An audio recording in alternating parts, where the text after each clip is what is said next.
CPM పోరుబాటలో భాగంగా నల్లగొండ తహసీల్దార్ కార్యాలయం ముందు ధర్నా చేయడం అనేది జరుగుతున్నది. ముఖ్యంగా ఈరోజు ప్రజల సమస్యలు చాలా తీవ్రంగా ఉన్నాయి. గత 7-8 సంవత్సరాలుగా ఒక్క రేషన్ కార్డు పంపిణీ చేసే పరిస్థితి లేదు. రేషన్ కార్డులు పంపిణీ చేయలేదంటే సంక్షేమ పథకాలు అమలయ్యే పరిస్థితి లేదు.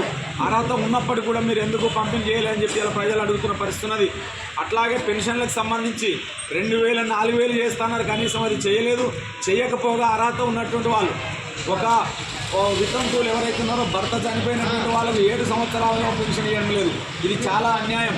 పెన్షన్లు ఇవ్వలేదు, రేషన్ కార్డులు ఇవ్వలేదు, అదే రకంగా సంక్షేమ పథకాలు అమలు చేసే పరిస్థితి లేదు. అట్లాగే నల్గొండ మండలంలో అన్నారెడ్డిగూడెం దోవలపల్లి గ్రామంలో డబుల్ బెడ్రూమ్ ఇల్లు కట్టిండ్రు, అవి కూలిపోయే దశకు వచ్చినాయి.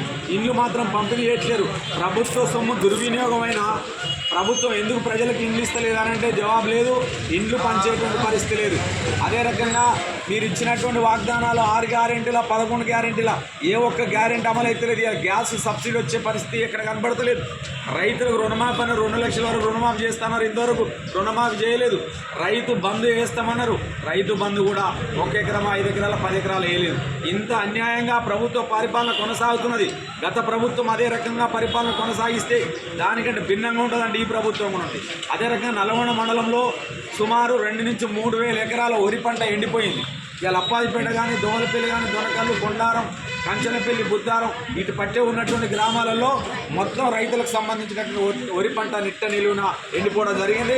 అందుకని ఎకరానికి కనీసం 30,000 రూపాయలు ఇవ్వాలని చెప్పి ఇవాళ డిమాండ్ చేస్తున్నాం. అదే రకంగా ఇండ్లకు సంబంధించి చూస్తే గతంలో ఇళ్ల స్థలాలు సేకరించారు.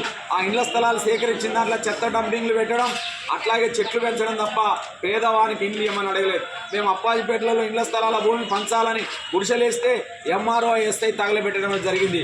అంటే పేదవాళ్ళకి మేము అన్ని ఇస్తామంటారు, పేదవాళ్ళకి సంబంధించిన హక్కులను అణిచివేసే దాంట్లో ఈ ప్రభుత్వ విధానాలు కొనసాగుతున్నాయి. అందుకనే ఈ ప్రభుత్వం వెంటనే ఇచ్చినటువంటి వాగ్దానాలు అమలు చేయాలి. ఇప్పటికైనా గ్రామాల్లో వెళ్ళి ప్రజా సమస్యల్ని పరిష్కరించేదాకా ప్రయత్నం చేయాలని చెప్పి డిమాండ్ చేస్తున్నాం. మీరు కూడా గొప్పగా ప్రజాపాలనను పెట్టిరు.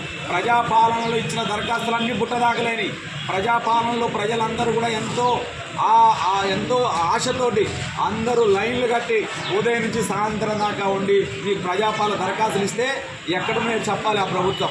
ఇవాళ మళ్ళీ రేషన్ కార్డులు అప్లై ఎందుకు చేసుకోమంటున్నారు? ప్రజాపాలనలో ఇచ్చినటువంటి దరఖాస్తులు మీరు రేషన్ కార్డులు ఇవ్వచ్చు కదా. అదే రకంగా రైతులకు సంబంధించిన భూముల సమస్యల గురించి ఇస్తే ధరణి పోయి భూమాత అన్నారు.